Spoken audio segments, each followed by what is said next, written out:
Programme में मेरे इंतहाई मोअज़्ज़ज़ मेहमान हैं अली मोहम्मद खान साहब, पाकिस्तान तहरीक इंसाफ से आपका ताल्लुक। बहुत बहुत शुक्रिया। अस्सलाम वालेकुम अली मोहम्मद खान साहब। जी वालेकुम सलाम। अली साहब, अली नवाज आवान साहब आज पीटीआई का साथ छोड़ गए हैं सर। ऑब्वियसली आप यही कहेंगे कि उन्हें मजबूर किया गया, तो सर अगर उन्हें मजबूर किया गया तो फिर ये बता दीजिए कि आप समेत शाह महमूद कुरैशी साहब, परवेज़ खटक साहब, इन्हें क्यों किसी ने मजबूर नहीं किया? बहुत शुक्रिया। बिस्मिल्लाहिर्रहमानिर्रहीम। अल्लाहुम्मा सल्लि व सल्लिम मुबारक अला सय्यिदिना मोहम्मद व अला आलि मोहम्मद। सबसे पहले सिर्फ आधा मिनट इस वर्ल्ड कप फाइनल पे एक बात मैं करता चलूं। जब वर्ल्ड कप फाइनल खेला जाएगा तो मैं उस जनरेशन से ताल्लुक़ रखता हूं जिन्होंने 1992 का वर्ल्ड कप हमने फाइनल देखा था और हमें वो 25 मार्च मेलबर्न क्रिकेट ग्राउंड में सब्ज़ लाली परचम लहराता हुआ हमारी याद में ताज़ा होता है। अल्लाह करे वो दिन हमारी कौम फिर देखे और एक बार फिर इन मैदानों में पाकिस्तान का सब्ज़ लाली परचम फातेह के तौर पे लहराए। इंशाल्लाह वो होगा।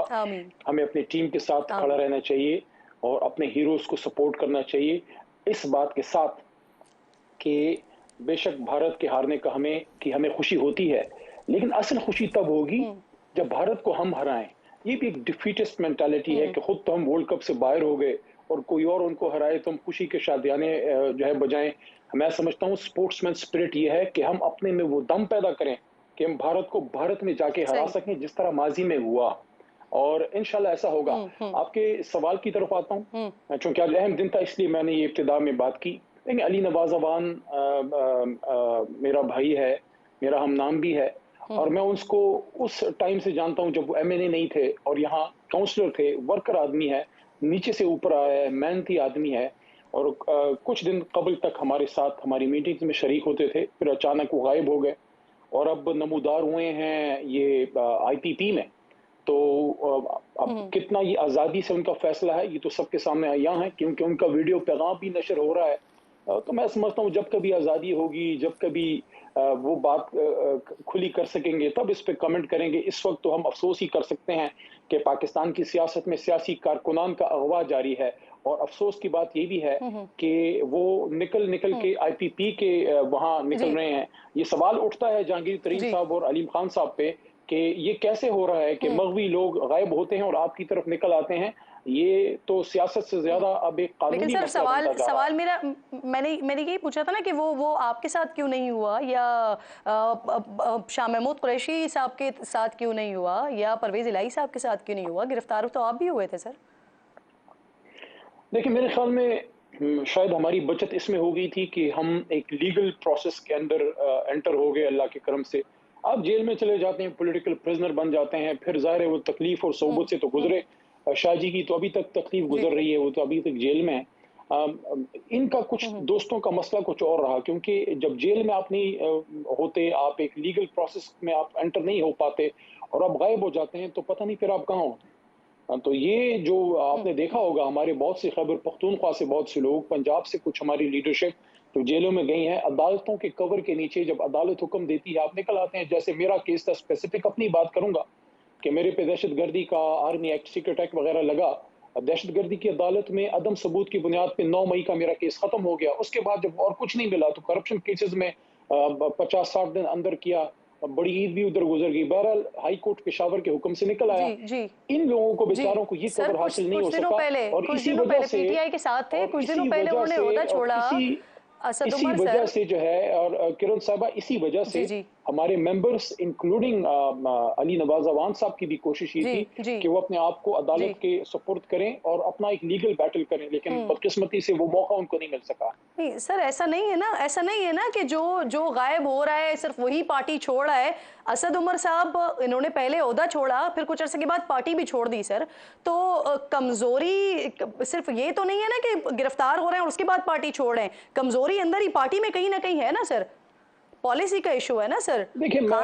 खान साहब अभी तक अपने उसी मौकफ पर और उसी तर्ज अमल पर कायम है। हो सकता है ये भी मसला हो सर, लोगों का छोड़कर जाना। देखिए बड़ा नामुनासिब होगा कि मैं अपनी पार्टी के वो दोस्त जो कुछ तो मेरे लिए बहुत ज़्यादा काबिल एहतराम, जैसे असद उमर साहब तो मेरे बहुत ही काबिल एहतराम दोस्तों में से और सीनियर्स में से थे, मैं उन पर यहाँ पे बैठ के नेगेटिव कमेंट्स करूँ, बड़ा ही नामुनासिब और अनजेंटलमैनली लगता है। हर आदमी की एक क़ुव्वत बर्दाश्त होती है। असद साहब जो हैं वो एक एजुकेटेड आदमी, और मैं तो आज भी समझता हूँ पाकिस्तानी सियासत में वो एक हम्म। ताज़ा हवा का झोंका थे, जब ये समझा जाता है कि पाकिस्तान में सिर्फ ताकतवर आदमी या वो आदमी जो कि एक ट्रेडिशनल सियासतदान हो, आपका एक प्रोफेशनल आदमी, एक टेक्नोक्रेट आदमी, काबिल आदमी, साफ शफाफ उसका किरदार, और 10 साल पॉलिटिक्स में रहे, बड़ी बड़ी पोस्टों पे रहे, आपके प्लानिंग मिनिस्टर रहे, फाइनेंस मिनिस्टर रहे, करप्शन का कोई एक केस नहीं है। तो ऐसे लोगों का सियासत से दूर होना, जी। आप किरण बीबी क्या नहीं समझती? आप तो खुद वर्किंग जर्नलिस्ट हैं, नहीं, आप नहीं समझती कि अली हमारी मोहम्मद सियासत खान के लिए साहब, अच्छा अली नहीं है मोहम्मद खान साहब, अगर सियासी आप ये मान कारकुनान रहे का हैं कि इस तरह असद उमर साइड साहब लाइन पढ़े होना? लिखे इंसान थे, सुलझे हुए इंसान हैं, तो फिर आप ये भी माने ना कि वो जो कह रहे हैं कि वो इमरान खान को रोकते रहे, इदारों से टकराव से वो इमरान खान साहब को रोकते रहे, वो इस तर्ज सियासत से इमरान खान साहब को रोकते रहे, लेकिन इमरान खान साहब टकराव की सूरत हाल की तरफ ही आगे बढ़ते रहे। नहीं नहीं, उनकी मैं इस बात को भी माने ना। मुझे इस पे कहने दीजिए, मुझे इस पे जवाब देने दीजिए। देखिए, असद साहब किसी प्रेशर में या मुश्किल में, या मुझे नहीं पता, उन्होंने मुझसे शेयर नहीं किया ये बात, लेकिन जिस भी वजह से वो गए हैं, लेकिन इस बात से मैं नहीं एग्री करता कि इदारों से टकराव की कोई सियासत थी। और अगर ऐसी कोई बात खुदा न खास्ता होती तो मुनासिब वक्त फिर वो था कि जब कुछ भी नहीं हुआ था फिर आप छोड़ देते। तो मैं उनके बारे में, असद भाई के बारे में कोई नेगेटिव बात नहीं करना चाहता। मैं सिर्फ ये कहना चाहूंगा, अपनी जमात की बात करूंगा कि इमरान खान साहब की और तहरीक इंसाफ की किसी इदारे से, और लेट्स बी वेरी क्लियर, किसी भी इदारे से किसी टकराव की कोई सियासत नहीं थी। उस दिन एहतजाज जी। हुआ, एहतजाज में कुछ लोग प्रॉपर जगहों पे अली मोहम्मद एहतजाज खान किया, साहब, कुछ लोगों ने जो जो जज्बाती सदर होकर गलत साहब जगहों हैं पे गए, उनको आपकी नहीं पार्टी जाना के चाहिए था। हैं, हर तरह का इस्तिस्ना उनको हासिल है, लेकिन वो भी ये कह रहे हैं कि कानूनी तौर पर तो वो कुछ कर सकते हैं, लेकिन ख्वाहिशात को लेकर नहीं आगे बढ़ सकते हैं, वो ख्वाहिशात पर अमल नहीं कर सकते हैं वो। तो सर, उनको भी कोई ना कोई मसाइल और कोई ना कोई खदशात तो हैं ना, तभी वो ये मसलन बात क्या कर रहे हैं ख्वाहिशात? पार्टी मसलन क्या पॉलिसी से। ख्वाहिशात? देखिए, पार्टी सर, क्या ये पॉलिसी है? अब देखिए, आरिफ पार्टी अलवी पॉलिसी साहब, बड़ी सिंपल है। आरिफ अलवी साहब बताएं और आप बताएं मैं सर। मैं वो आपको नहीं, कह रहे मैं हैं अर्ज कि करता हूँ। ख्वाहिशात जो है देखिए, वो पार्टी कानून के पॉलिसी क्या है? मुताबिक नहीं है, इमरान खान साहब की ख्वाहिशात। देखिए, मैं पार्टी का तर्जुमान बैठा हूँ, मेरे से पूछ लें पार्टी पॉलिसी क्या है। पार्टी पॉलिसी ये है कि आज़ाद शफाफ इलेक्शन हो और लोगों को लेवल प्लेइंग फील्ड तमाम जमातों को मिले। अगर मुस्लिम लीग नून का कोई भाई हमारा जलसा कर रहा है या पीपल पार्टी का कोई वर्कर कर रहा है, मेरे भी कारकुन को हक हासिल है, वो भी पंजाब में कंपेन करे, वो भी जलसा करे। और एक और चीज, क्या किरण नाज को यह हक हासिल नहीं है? आप एक जर्नलिस्ट है ना, आपको हक हासिल नहीं है? आज आप समा पे जी। काम कर रही हैं, आपको अगर अच्छी ऑफर मिलती है, आप हाँ प्रोफेशनल हैं, सर, मैं आप किसी चैनल का तर्जुमान नाम हैं, नहीं, ये आप वहां जा बताएं, सकती हैं। अब आज भी नहीं आप नहीं, कहते हैं आपकी मुझे हुकूमत देखिए, अमेरिका मुझे ने गिराई कहने है। दीजिए ना, अली साहब, मुझे कहने दीजिए ना, मैं आपको आपकी फील्ड से समझाने की कोशिश करता हूं कि आप अपनी मर्जी जी से जी। अगर ये चैनल छोड़ के कहीं और जाती हैं तो वो आपका एक अच्छा फैसला होगा, लेकिन अगर आप फोर्स करके आपको कहीं और चैनल भेज दिया जाता है, क्या वो मुनासिब होगा? खामोशी छा गई, मैं जवाब के इंतजार में। बिल्कुल, ये बिल्कुल मुनासिब नहीं होगा, लेकिन इसका फैसला अच्छा, कौन करेगा कि मैं जबरदस्ती गई हूँ आपने या सदर साहब के खुद बारे से में गई हूँ? मेरे से पूछा, फैसला मैं कौन उसका करेगा? जवाब दे देता हूँ, मैं उसका जवाब दे देता हूँ। देखिए, खान साहब की बड़ी क्लियर डिमांड है, वो क्या है? लेवल प्लेइंग फील्ड हो, उनके खिलाफ जो इल्जामात हैं, जो पॉलिटिकल इल्जामात हैं, उस पर उनको ओपन ट्रायल मिले। सर, आपने मुझसे उस एक सवाल किया, मैंने उस जेल पर के आपसे अंदर सवाल किया, आपने मेरी सवाल का जवाब नहीं दिया। इस बात का ये फैसला कौन करेगा ये मैं सर बैठा हूँ। कि मैं खुद गई हूँ या जबरदस्ती भेजी गई हूँ?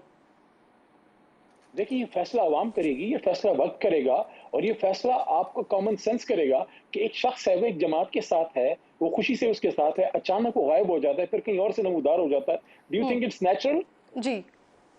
अच्छा, मुझे ये बताएं कि आप अभी भी मानते हैं कि आपकी हुकूमत अमेरिका ने गिराई है सर?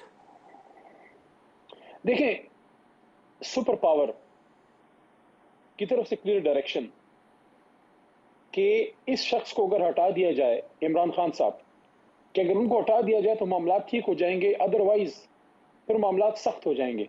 और अच्छा, इसमें दो मीटिंग्स होती हैं, एक इमरान खान वजीर आजम के नीचे, जिसमें नेशनल सिक्योरिटी कमेटी कहती है कि डिमार्च करें, और ये जी। ब्लेटेंटली खुलम खुला मुदाखलत है, और उसके बाद आपकी फौरी पार्टी 15-20 अली दिन के मोहम्मद अंदर खान साहब शहबाज ये शरीफ साहब मानती के है नीचे भी मीटिंग कि ये होती है। डायरेक्शंस मुझे अमेरिका की कहने तरफ देना, से आप आई सवाल हैं। करके जवाब नहीं सुनती, आप सवाल करके जवाब नहीं सुनती। मुझे कहने दीजिए कि अगर हम ये मान लें कि वजीर आजम इमरान खान के नीचे उस नेशनल सिक्योरिटी कमेटी ने कोई हेरा फेरी की, तो ये बताएं कि शहबाज शरीफ साहब के नीचे भी वही नेशनल सिक्योरिटी कमेटी हुई, उसमें फर्क ये था कि शहबाज साहब खान साहब की जगह आ गए, और वहीं मिलिट्री लीडरशिप वहीं मौजूद थी। उस नेशनल सिक्योरिटी कमेटी ने भी उस एलानिया की तौसीक की कि हाँ, ब्लेटेंट इंटरफेरेंस है और डिमार्च होना चाहिए। तो जब एक बड़ी ताकत इंटरफेरेंस करती है तो कुछ ना कुछ रिजल्ट तो उसका निकलता है ना जी। सही। अब मुझे मेरे सवाल का जवाब दीजिए ना सर, यानी कि अभी भी आप लोग इसी मौक़िफ़ पे कायम हैं जो इमरान खान साहब ने एक इंटरव्यू में कहा था कि वो बात अब पीछे रह गई है, आज भी आप लोग उसी मौक़िफ़ पे कायम हैं कि आपकी हुकूमत अमेरिका ने गिराई है? क्लियर। देखिए स्टार्ट तो वहां से हुआ ना। देखिए उन दिनों में जब आप थोड़ा सा फ्लैशबैक में चली जाएं, आपकी याददाश्त मेरे से भी तेज है और शायद बादाम भी खाती होंगी कि जब वो हमारे मामलात हो रहे थे, जब अदम एतमाद आ रहा था, एक बड़ी अजीब बात देखिए, जब हुँ, जब अभी अदम एतमाद नहीं आया था, वो डेट्स आपको मैं बता दूंगा। तो जी। जब मुस्लिम लीग नून और पीपल्स पार्टी के मेन लोगों को भी नहीं पता था, अदम एतमाद अभी हमारे खिलाफ जमा भी नहीं हुई थी।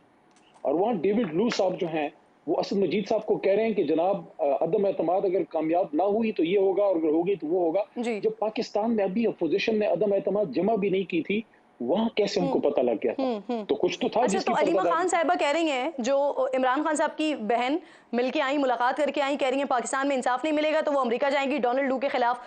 पार्टी उनके साथ खड़ी हुई है इस फैसले पर? देखिए आप लोग वो जाएँगे? उनकी उनकी बहन है, उनका अपने भाई से एक जज्बाती लगाव है और इसलिए वो उस पे बात करती हैं। और जो उन्होंने ये बात रखी है इसको कोर कमेटी देखेगी और उसके बाद एक मुनासिब फैसला इस पे करेगी। जो हो सकेगा इमरान खान साहब की रिलीज के लिए कोर कमेटी जो है उसमें कोई भी किसी किस्म के लिए तो लाल नहीं की जाएगी। बाहर अमेरिका जाके उस पे केस करना है, उसके बारे में भी कोर कमेटी ने कोई फैसला नहीं किया। अली साहब, कोर कमेटी इस मामले पर गौर कर रही है कि डोनाल्ड लू के खिलाफ अमेरिका में केस किया जाए? देखिए अभी तक जो पिछली कोर कमेटी हुई है उसमें तो अभी ये ज़ेर बहस नहीं आया। हो सकता है कल वाली में आ जाए या जो भी अभी मीटिंग होती है, लेकिन अभी तक कोर कमेटी में इसको डिस्कस नहीं किया।